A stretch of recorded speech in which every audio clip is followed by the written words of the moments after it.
So you guys know I kind of run off sparks, right? And Monday morning, first thing, God has just started kind of downloading some things. And there was a message, I want to say it was from 2017, and somehow it ended up on my iPad. And then I looked over and it had already been brought up one other time. And I'm like, I have not listened to this. And all week long, the theme is God was talking to me about belonging.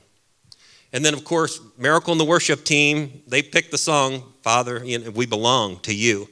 And how prophetic is that? So I really believe God wants to really dive deep into that. We got, one baby already has come. Lydia had her baby, Clarity. Yeah, right? So God's prophetically bringing clarity, but 5 babies between now and the end of the year. There's going to be 5 babies coming. Matt and Mary are coming up next with twins. And then it's Janet and Jesse, I think, are next. And then Will and Sasha are next in December. Right. So we have 5 babies coming. So I think prophetically, every name that we get, but God wants to bring clarity this morning. I really believe that. And he's birthing clarity of how we belong. And so as I was just kind of going through this message on belonging, God had taken me back. It was actually 17 or 18 years ago. And it was on one of my trips to Africa. And he brought me back to that time. And I'm like, God, why are you reminding me of this moment? And he goes, I want to share something with you from that moment. And so to set it up, me and a buddy of mine, Duncan Hill, he has a huge children's village over in Africa. And we were in Uganda. And we were in Jinja, and there was an orphanage about an hour and a half out. And that day, we were going to journey out to that orphanage and visit it. And there was a guy, a pastor there. His name was John. He ran the orphanage. And so we were visiting with him and checking it all out. And Duncan was kind of helping support that work. And that's why we were checking it out. And there was a young lady there, and her name was Priscilla. And she was from Amsterdam. And anyway, so she was kind of there with us, and we're all talking. And then that evening, we had a meal before we headed back. And so I got to talking to Priscilla, and she said, oh, yeah, I'm from Amsterdam. She said, I'm here for 4 years. God has called me into this mission field, and he's called me here. And I'm working with orphans. And anyway, tomorrow I'll even be in Jinja. There's an infant rescue house. And so I'm like, okay, cool. And so I didn't really think much of it. And so we're traveling back. And as we're probably halfway back, I got a prophetic word for her. And I'm like, wow, that's kind of weird. Why didn't you give that to me beforehand, God, for her while we were there? And so it just kept, I couldn't get rid of it. And I just couldn't get rid of it. And I couldn't get rid of it. And I was leaving real soon, and I had packed I always pack a lot of good protein foods, like packs of tuna and granola bars and nuts and all kinds of stuff. And the little bit I had that day, I said, oh, here. And I gave her a couple packs of tuna fish. She's like, you're kidding me. Because you just can't get that where we're at over there. And she was so grateful, and I thought, oh, yeah, I should have had all my stuff where I could have given her some of that. And I had this prophetic word, and I'm like, Lord. And so anyway, when we got back to the hotel that night, I told Duncan, I said, call that John and find out where she's going to be here in Jinja tomorrow. And so he calls, and John tells us the place, she's going to be at the next day. Tell her we'll meet her there. And so anyway, Duncan and I were traveling with this pastor, and we get there a little bit early. We pull up to this house, and it's gated, and we go inside the gates. And this lady from America, she's running this infant rescue home. I'd never been in an infant rescue home up to that point. And so she sees us, she walks out, and she goes, what are you guys doing here? And my buddy Duncan goes, oh, we're just leading people to Jesus and praying for the sick. And she said, come in, I got 12 babies with fevers right now. And I'm like, wow, wasn't quite expecting that. So we walk in, and they start handing us these babies. And there's I don't even know, there's probably 40, 50 infants that she had rescued in that home. And we're talking baby to about 4. And she starts handing us these babies, and I am a train wreck. Duncan's a train wreck. And we're just praying for these babies, and praying for healing. And about that time, Priscilla gets there. And the lady said, Priscilla, take John and Duncan back in the back part of the house. And so she goes, come on.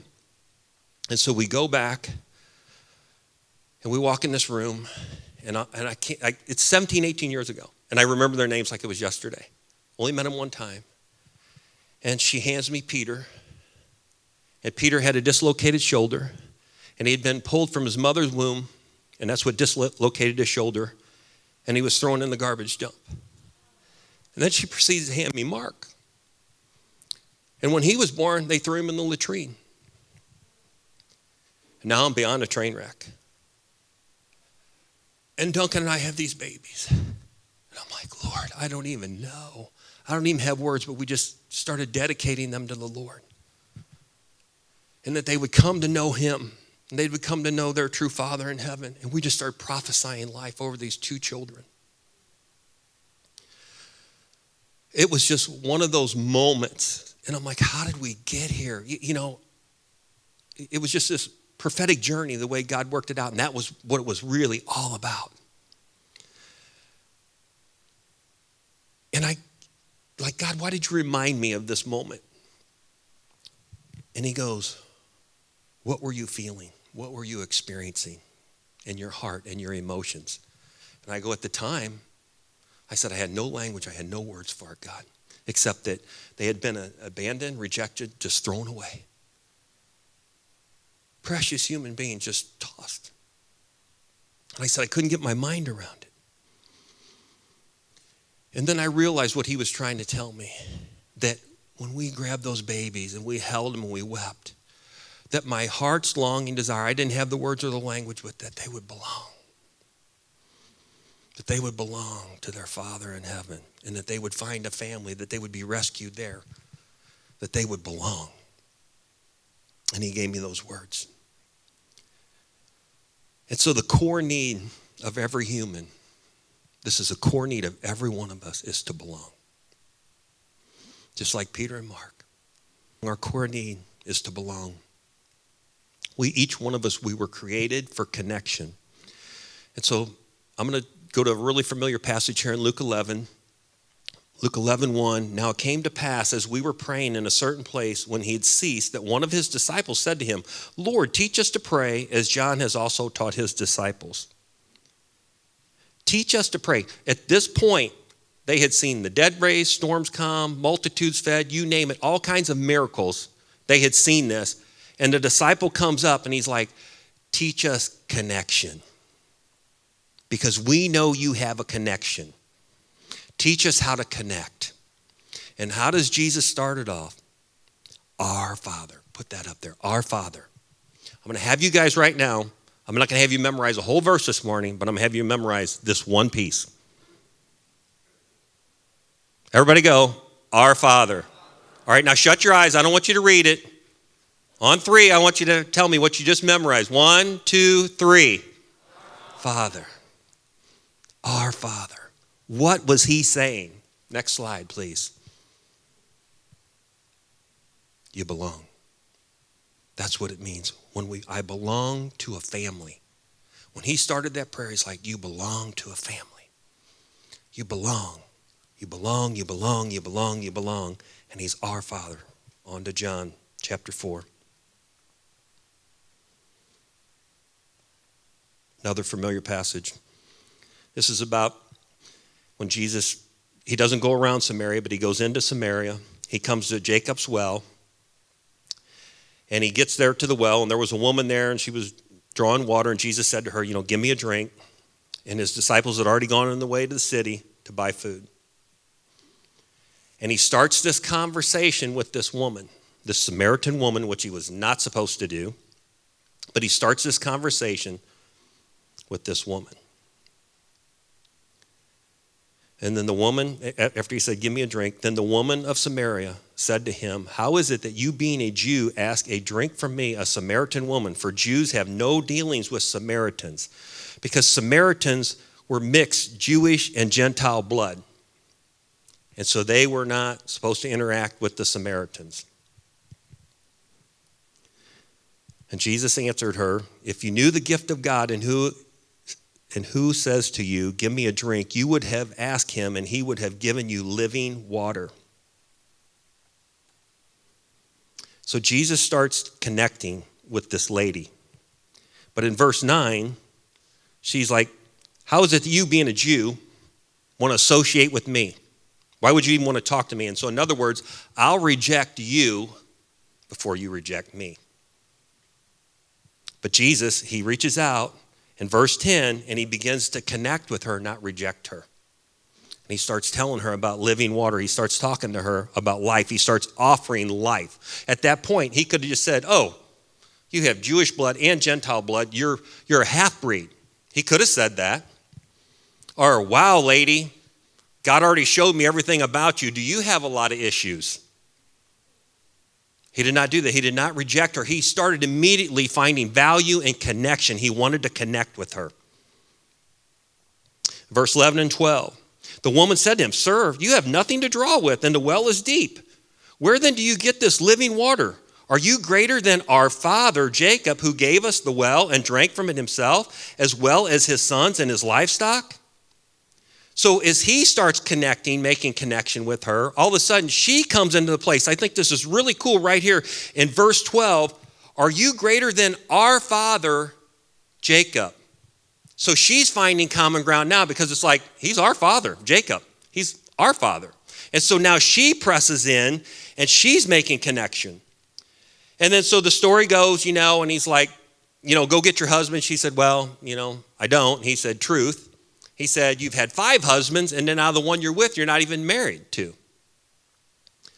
And in the culture of that day, women didn't divorce men. Men divorced women. It wasn't like the choice of the woman. And so she had been rejected 5 times. She'd been tossed 5 times, rejected 5 times. And then the one she's with, she's probably in fear like any day now. I've been through 5. He's going to reject me, right? Because I'm in a pattern here. And you hear the voices now. I'm the common denominator. I've already been rejected, tossed aside 5 times. And now the one I'm with, I just hope he stays. In that culture, women were treated like trash. And so this is really what I feel Jesus was saying. I know the 5 husbands threw you away, and you fear the one that you are with is going to throw you away. That's what he was saying. He was finding connection, and then he was trying to bring up a place how he valued this lady. I think of that, I flash back to that Peter and Mark at that same time, how they just been thrown away. They just been discarded. It's just like, we can't afford to have you right now. We can't keep you, and we're just going to throw you away. And when we don't know we belong, there are so many times we feel rejected. Anybody ever been rejected? Anybody ever feel abandoned? Because that's what the immediate words I had with that Peter and Mark, and even with this lady. She felt abandoned. She felt rejected. I mean, she was the outcast of the city. But Jesus was choosing connection. He treats her with value in the midst of her rejection even. The whole town knew. So she goes back. If you read on in this further, it goes, I think, 28 verses there. So she goes back to the city and tells about the one who found value in her. She goes back. This guy, he didn't tell me I had a lot of issues. This guy is like finding value in me. This guy is like seeking connection with me. He cares about me. He's offering me life. I don't even really understand what this living water is, but he's offering me some sort of life. You guys need to come see. And so one connected woman to Jesus transforms the whole city, because it said the whole city came out. Is that not cool? I just love that. For connection, we have to allow ourselves to be seen. Do you really want to be seen?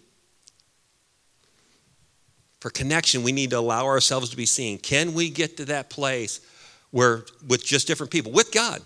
I mean, he knows, but can we go, God, here's my heart. I see everything. Do we have a friend so close that we can just go, here's all my junk.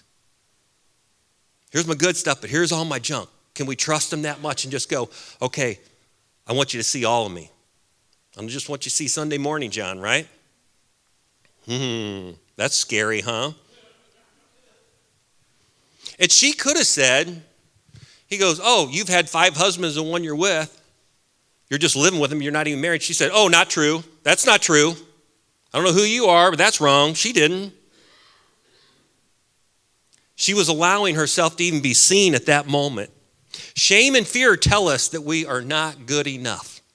Can you imagine the shame and the fear that she was carrying? And the I'm not good enough. I've already been tossed 5 times.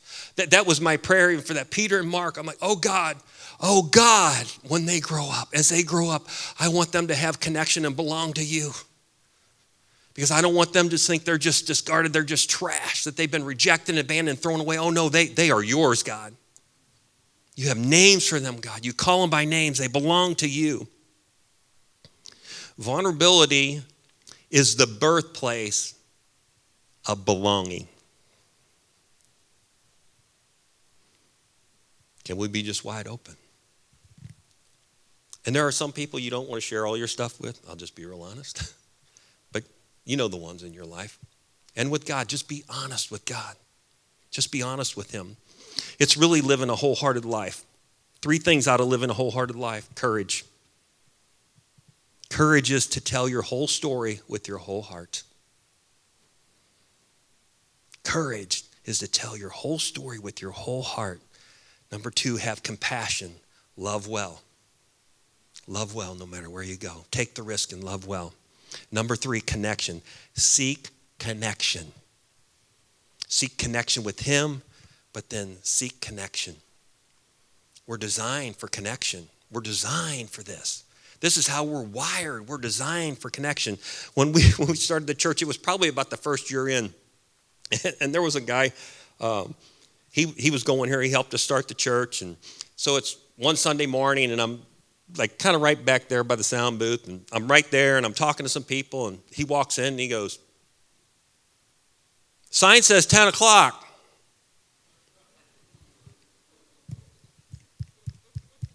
It's 10 after 10. Sign says 10. It's 10 after 10. And I said, what do you hear? I hear a bunch of people talking in the lobby. And I go, church has started. Because it's more important to me when I walk these hallways in the morning before service and then after, when people are connecting, it's more than all I could ever say or do. Because connection is that important. He didn't like my response.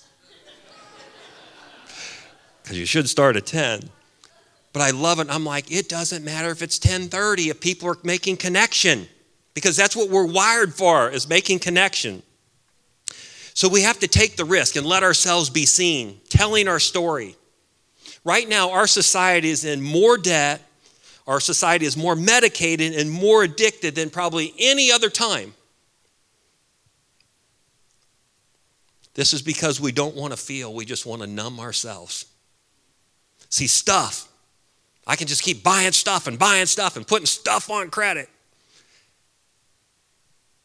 and make me feel numb. Just numb things.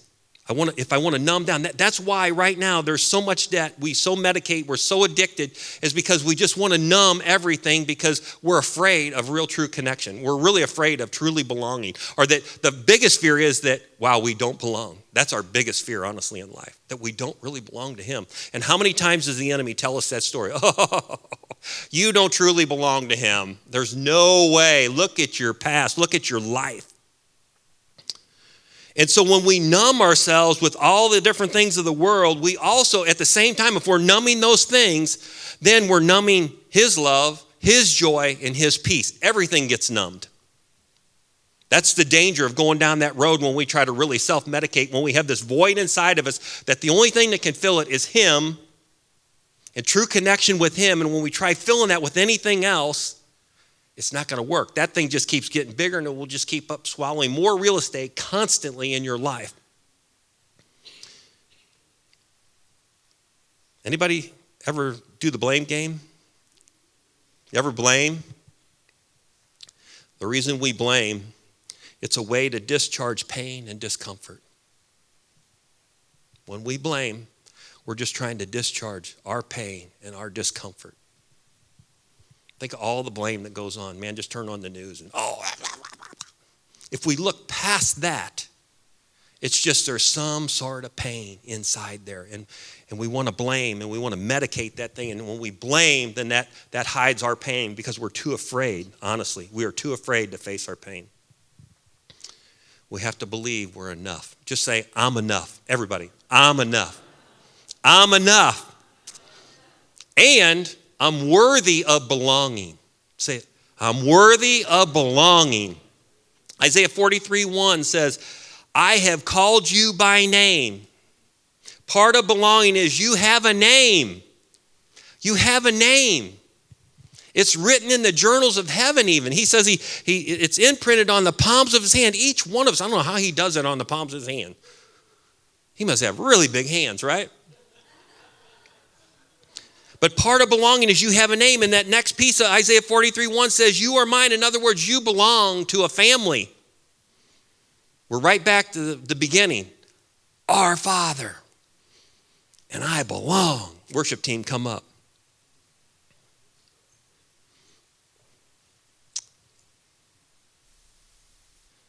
Let's,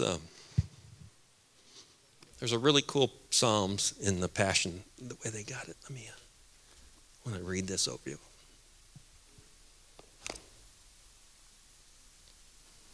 Psalms 100. I didn't have them put this up on the screen. This is just a sweet chapter. Just let this just sink in. Lift up a great shout of joy to Yahweh. Go ahead and do it, everyone, everywhere. Worship Yahweh with gladness. Sing your way into his presence with joy. And realize what this really means. We have the privilege of worshiping Yahweh, our God. For he is our creator. We belong to him. We are the people of his pleasure. You can pass through his open gates with the password of praise. Come right into his presence with thanksgiving. Come, bring your thank offering to him and affectionately bless his beautiful name. For Yahweh is always good. He's always good and ready to receive you. He is so loving that he will amaze you, so kind that it will astound you. And he is famous. Now he's famous for his faithfulness towards all. Everyone knows our God can be trusted. Everyone knows our God can be trusted, for he keeps his promises to every generation. He's faithful, and we can trust him. I'm going to ask you to close your eyes.